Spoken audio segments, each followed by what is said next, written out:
Greetings and salutations. This is 3X, and this here is my first ever tutorial vid. I've gotten a couple of requests to do this before. Actually, I've gotten requests for a long time to do this, and I'm actually got the time and the resources to be able to pull it off. So here you go. This particular tutorial is going to give you a little insight on how it is that I make my female created wrestlers. For those of you who aren't familiar, I've been making or posting created wrestlers over on CAWS.ws for a long time now, since 2006, and the highlight of my work has always been my female wrestlers. I do predominantly original created wrestlers, that being completely made up, original characters, and I tend to get a lot of inspiration from actual people, real life people, celebrities, models, adult video stars, to try to keep it PC here because it is YouTube, but other sources as well. I've always said Rumble Roses is one of my instant inspirations as far as my designs go, specifically body designs, which is what this tutorial is going to focus on. So here you have the default female model in all of her splendor, and there's nothing really wrong with this body type actually. The CAW models have gotten a little better in the WWE games over the course of the years. I actually like this model, hoping that it's improved on for WWE 12, but that we'll just have to see. So we'll go straight into the shape here, because for the most part I use the default size type number 1 for a majority of my female CAWs, and I decided I would do this by showing you exactly how it is that I do it, as opposed to just showing you sliders, you know, instant shortcut formula or something like that. So yeah, we start out with the neck. What I generally do is make the neck shorter and a little thicker, not too thick. Something like maybe 11, 12, something like that, because my females tend to have a little meat on their bones, so to speak. General tendency I see with a lot of female CAWs, original female CAWs, is that they either use the default model, as was shown before I started morphing her, or the morphing excuse me, winds up being really, how you say, extreme, body features being a little exaggerated. That's a good word for it, exaggerated. My CAWs lean more towards the voluptuous side, curvaceous, but at the same time I like to maintain some form of form, you know, kind of in the realm of realism, but at the same time a kind of visually appealing appearance to them body wise. So you just saw the neck and the chest. Let me just go back here. I'm gonna try to get this as short as possible, but chances are it's probably gonna go a little long here. But you see the neck, kind of short, shortened it out, made it a little thicker. The chest, I increased the depth and the width for the most part. There's no real need to mess around with the angle if you're just making a regular type female. Now if you were making a power type, you know, muscle girl, or a big girl BBW type CAW, then that's what you would mess around with that. I'll go into those type of body types probably later on, maybe do another tutorial for them or something. And then there's the bust, everyone's favorite area on a woman. Well, most people, most guys, probably most girls too. Some girls out there, you know, I know how you roll. But anyway, I generally keep this around the 20s. That's pretty much the equivalent to a robust 2D, double D cup, maybe D cup, I'm not too sure. But you don't want to really shy too far above 20, because then after that it starts to get really kind of ridiculous, as being demonstrated here. This is like porn star big right here. Still looks kind of realistic, I mean proportionate wise, but you know, we don't want that. We want to go for something that looks functional, like she can actually wrestle but still look good. With a pair of boobs like that, if you like backhand chopped her, she wouldn't feel a thing. So anyway, yeah, all 20s for the bust. Traps, they're not as noticeable as they are on a male CAW, but generally I like to bump those up a little bit too. Again, about 20. You could probably mess around with the width as well as the depth, but that's not as noticeable, as I said before, on a female CAW as it is on the male model. Now the shoulders, this is an important part here for both a male and a female, because generally broader shoulders give a stronger illusion of power, strength, upper body strength, that type of thing.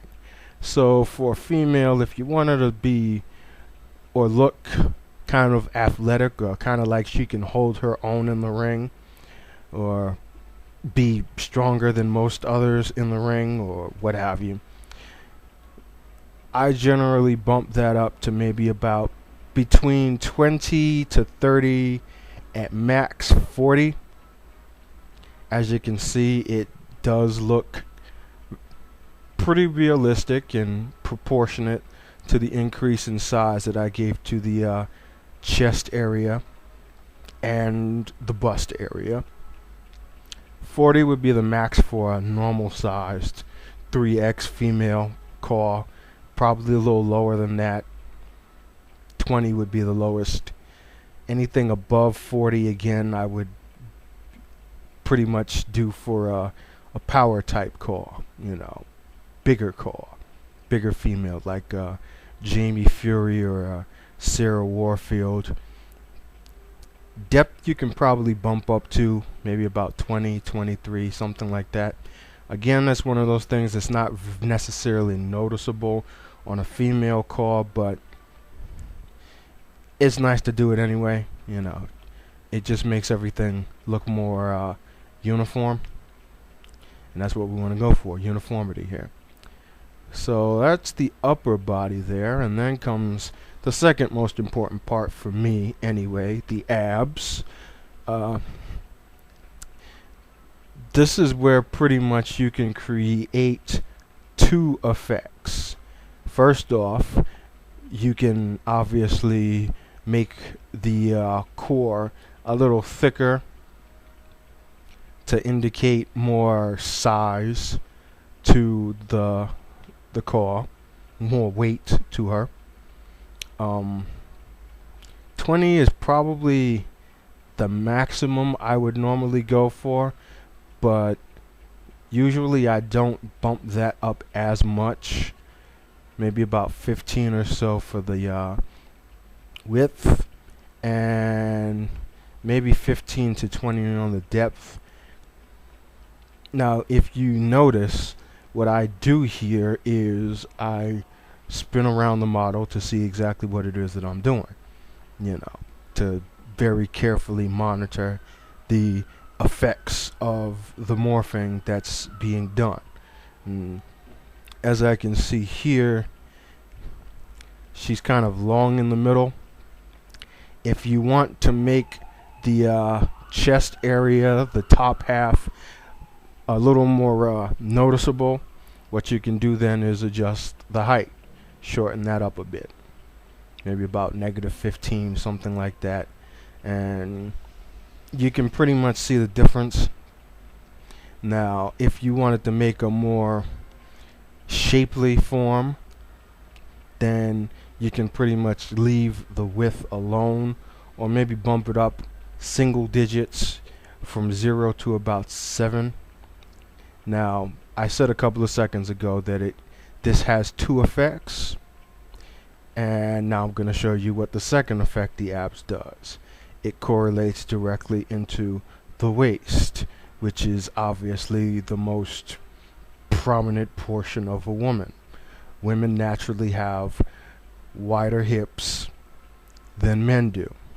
So as it stands, her hips are pretty proportioned, as is, you know. But if you want to make that real hourglass type shape, then obviously you're going to bump up the waist's width a little more. You'll notice 20 is pretty much the normal number that I work with. But if you want to go a little farther than that, you can maybe go to about 30 or something like that. You can still see, you know, the hips kind of curving up into the waist to create that real hourglass type figure there. And then if you really wanted to go there, you know, make one of them hip-hop video women type CAWS with the childbearing hips, as we like to call it, then you could probably go above 40 or 30 or such like that. You see right there, that's like Esther Baxter type hips. Not too shabby, if I do say so myself. And then obviously what you do for the width, you got to do for the depth. So spin it around to about this size so you can actually see what's going on with the depth. And what that does is pretty much thicken out the pelvic region, more specifically the posterior region there. Unfortunately, it's kind of an all-inclusive thing, so you have to kind of be a little judicious with how much you increase this, because you'll increase the front side of the waist as well as the back side of the waist. So if you want to make a female CAW that's got back, I'm trying to keep this PC here and not say the ASS word, you could probably go up to about 40 or so, but again, be wary of the depth of the stomach and the abdomen as well. 40, it looks good, looks pretty decent to me there for the type of CAW that I'm trying to make here, which is just a sample CAW really, but you can see right there from the back, she's got some junk in the trunk going on there, which is a good thing sometimes, you know, depending on your preference. But I've always made my CAW specify to my own specific preferences, which is women with, you know, curves, meat on their bones. Because if I want a woman, as that motivational poster says, if I wanted a woman with a body like a 15-year-old boy, I'd date a 15-year-old boy. Anyway, we'll go to the legs now. I skipped over the arms and such. I'll go back to that, but I just want to get the bottom half all inclusive here. You can see that the thighs are really slim now compared to the waist. So what you do obviously to match that up is you increase the size, width, and depth of the thighs, and you can see that everything kind of proportions itself out now. Thick legs to go with thicker hips. Everything all balances it out well. 38, pretty good number, and you can see the effects are again proportioned. Not exaggerated, but proportioned. She actually looks like how some women look, you know, the thicker type women. And you basically give equal treatment to the calves. What I do sometimes is I'll actually make the calves sometimes a little thicker than the thighs. Not by much though. Maybe about 2 clicks, 3 clicks, something like that. Because the calves, I mean, you're really going to actually see much of the calves or the bottom half of the leg, because 9 times out of 10 it's going to be covered with knee pads and boots or pant legs or such like that. But again, it's just for a matter of getting the full effect. And now you see pretty much where I'm going with the overall look of this particular model. So the legs are done. We'll go back to the arms up here, and we'll slightly increase the size of the biceps. Now what I usually do is, after I make my initial sizing morphing, I'll go back into different areas and tweak down to make things look a little more uniform, like I'm going to have to do with her shoulders here, because you increase the size of the biceps, the shoulders kind of jump up a little bit more. You know, she's got kind of Superman shoulders going on here, and that's not the effect I want per se. So I'll go back and drop those down. Forearms, same thing with the calves. You can afford to make that just a little bit bigger than the size of the biceps and get away with it. Maybe about 35 for the length and the width. What that does basically is it creates a bigger build, you know, thicker, more slightly more athletic. I don't want to say athletic, but just a bigger build than a regular sized woman. And hands, this one I play by sight. Most of the time there's no real need to mess around with the hands, but just for the sake of my own eyes, I'm gonna beef those up to about 8 in the width and the depth. No need to mess around with the length. And equally enough, I don't do anything to the feet. There were often many years where the feet would wind up being huge and you'd have to drop those down automatically, but the feet here are pretty much nicely proportioned to the rest of the body just by default. So I rarely touch the feet. Well, I don't touch the feet. Well, not a CAWS feet, but that's another story. And hands, I just mess around with a little bit. Shoulders, like I said, we'll go back in here and drop those down, and hopefully you'll see the difference. Actually, I'm doing the wrong thing. Keep the width the same way, but it's the height that we're going to drop down. And then you'll see the difference, how the collar kind of slopes down there.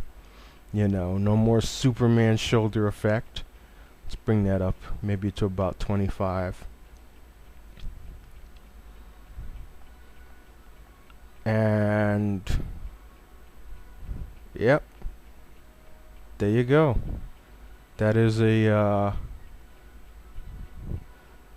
decently proportioned 3X styled female CAW model made from scratch.